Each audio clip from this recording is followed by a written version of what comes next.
Welcome to the Man 360 podcast. Welcome to the Man 360 podcast. I'm your host, Brian. Today I want to talk a little bit about a reading list that just to give you 3 books to consider this summer. And before I get into the podcast, though, I want to let you know you can connect with us on our website. You go to man360.tv. You can also connect with us on Facebook, Instagram, and our YouTube page. And you can just type in Man360 TV. All the ways to connect with us. You can watch videos, watch some of the reels, interact, obviously post comments. If you want to connect with us, you can always hit the contact on our website, man360.tv. But we always want to try to find ways to connect with you and interact with you on a regular basis. So let's get into the podcast. So I am not normally a big reader necessarily, but I wanted to share today 3 books that I'm either in the process of reading or have read that I'm recommending for this summer. And I know as guys that sometimes it can be hard to commit to reading and not just scrolling our phones or other distractions, but I think each of these books I'm recommending have relatively short chapters, which is really important for me. When I'm reading a book, I like to read a book. I don't have like a chapter that's 20 or 30 pages long. I like that sweet spot of 10 to 12 pages. I don't know, that's just me. Some great information for you and a range from personal growth to fine-tuning of your leadership skills, and then just some fun reading. So there's 3 different types of books, again, that I want to share today with you. One of them is personal growth. The other one, again, is like your leadership skills and just kind of working on those, and then just some fun reading. So the first one is the personal growth recommendation book. It's called the book Unoffendable by Brant Hansen. And I did a review of this book in season 3. It was episode 13 of Man 360. So you can go to our YouTube page and look up that episode specifically. You want to see the full review. But I just wanted to share a little bit about the book today. It's probably one of the most challenging books I've ever read because it challenges you in your everyday interactions in life with family, with friends, strangers, church members, those you love, and those who are challenges for you. So, we live in an easily offended world, and this book really challenges readers to make a conscious decision to live unoffended. And even that word is just so interesting to me because I'm like, most of the times that I feel aggression or I feel not attack, but you just get where you disagree with someone, it's normally around the corner of offense. And really with this book, it really addresses things like being able to address injustice better by not coming from a perspective of anger. There's just so many different facets of the book. I'm actually taking some of my leaders from CTN through this book and just talking about the power of remaining unoffendable in life. And really the cool thing about Brant as well is he tells a lot of personal stories. He does bring in kind of the biblical spiritual side of it, but also just in the discipline of your flesh, I think is more what I loved about the book, because it wasn't just talking about, again, things from just kind of like overarching ideas, but it was actually saying, okay, now you know this, now how are you going to apply it? And I actually got a workbook as well that I'm going to be taking my leaders through.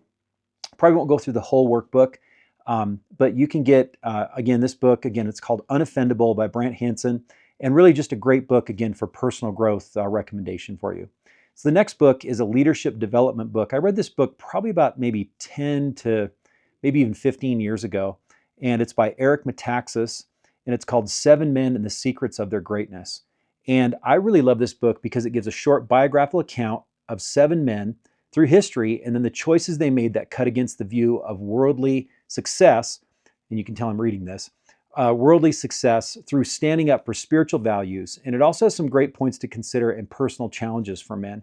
So again, I like books that don't just talk about theories and say, okay, here's this theory, now go ahead and hope you can apply it to your life in some way. But one that says, okay, now you have this knowledge, now how are you going to apply it? So I wanted to share real quick the 7 men and then just the kind of the I don't want to say the specific, but just a general what you're kind of going to get with each of these chapters and each of these men that Eric Metaxas is talking about. The first one's George Washington. So he was the first president, obviously, of the United States, and he was known for his refusal to become a king and his dedication to national unity. So it was, again, just talking about George Washington and the pacing of how people were wanting to promote him to be a king because he was such a great president. But he was really thinking of it more as for every single person that he's connecting with and not just for his own glory and for his own, self-adulation. The second one is William Wilberforce. So if you don't know who he is, he was a prominent figure in the abolitionist movement who dedicated his life to ending the slave trade in Britain. So again, goes through some of those things about his life, what he did, how he affected, again, just the ending of the slave trade in Britain, which obviously affected the U.S. as well. And so again, a great guy to connect with and just to read about. Eric Liddell, he was an Olympic runner who chose to uphold his religious principles by foregoing an almost certain gold medal. Talks about, again, just his life, some of the background of his life, and then what led him to just some of these dedication of his and the crucifying again of your flesh to be able to glorify God in your life. The fourth one was Dietrich Bonhoeffer. So he was a German pastor who actively resisted the Nazi regime and was eventually executed for his faith. There's been a few movies that have come out. I think Angel did a movie about Dietrich Bonhoeffer. There was another one that was another great book just about Bonhoeffer that I haven't read yet. I mean, it's like a War and Peace novel, super thick. But just talking about, again, that dedication for him and just the, and what I really appreciate about all of these guys is that they didn't just think of themselves.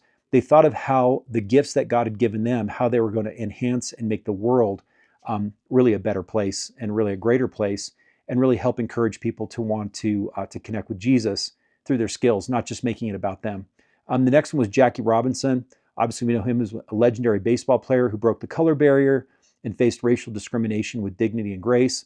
I know there's been movies made about Jackie Robinson, but I really liked, again, this chapter because it really surmised his life, but then talked about, again, what were some of these things that he did in his personal life that led to this basically just kind of, again, breaking through these barriers that other people had put on Black people at the time, which I think was pretty amazing. John Paul II, the Pope who led the Catholic Church through a turbulent period and promoted a message of hope and reconciliation. And then the last one was Charles Colson, or Chuck Colson, you may know him. Chuck Colson, actually, you know him as. So he was a former Nixon aide who became a Christian and dedicated his life to prison ministry and social reform. So again, the things I like most about this book is that it talks about very famous people in the course of history, but the basic biblical principles they stood on in their stories are things that you and I can implement and see godly results. So sometimes you read about real famous people, or even in if you're scrolling Instagram, you're on Facebook, just searching the web, you hear about these great, amazing people. It's so funny. I always tease, and I love him as just what he stands for and things. But like Tim Tebow, I think I put on my Facebook or Instagram or something. I said, Tim Tebow can put "I love Jesus" and get 60,000 likes, and I can put that on my Facebook page and nobody will even respond.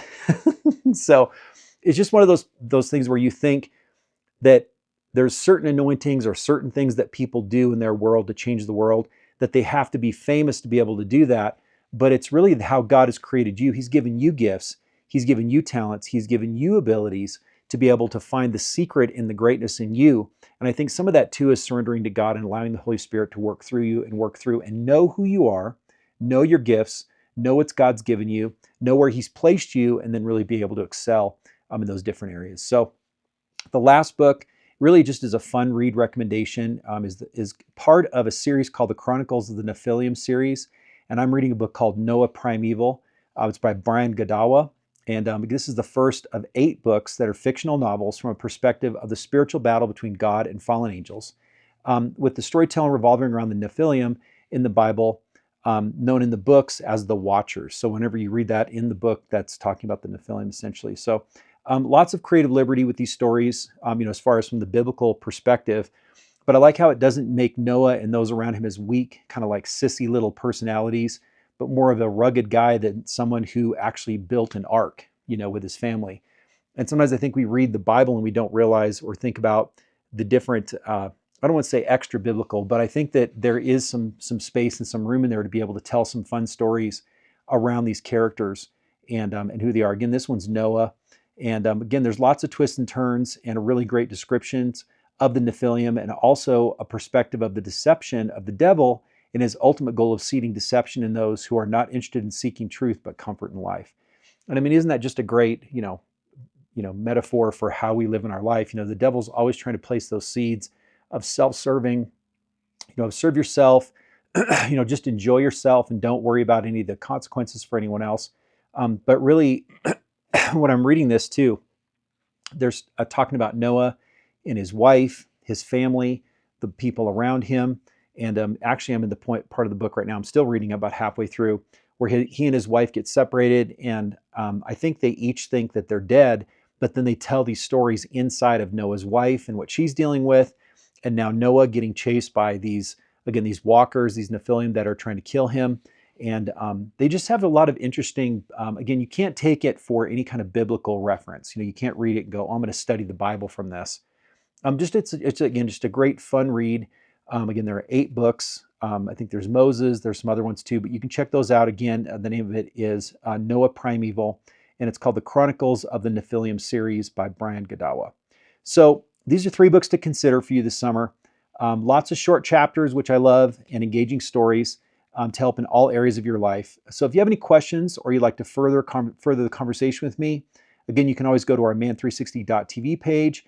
You can send us an email or connect with us on Instagram or Facebook or YouTube.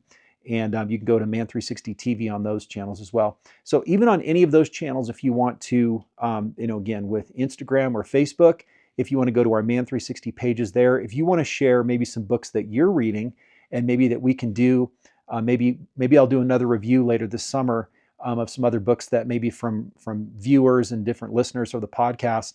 People are like, hey, this is a great book that I've read, and I think it was great to be able to share with people. Maybe we can share your podcast too, or share your book that you're doing on the podcast. So again, we'll see you next week. Thank you for listening to this Man 360 podcast. I'm your host, Brian, and have a great day.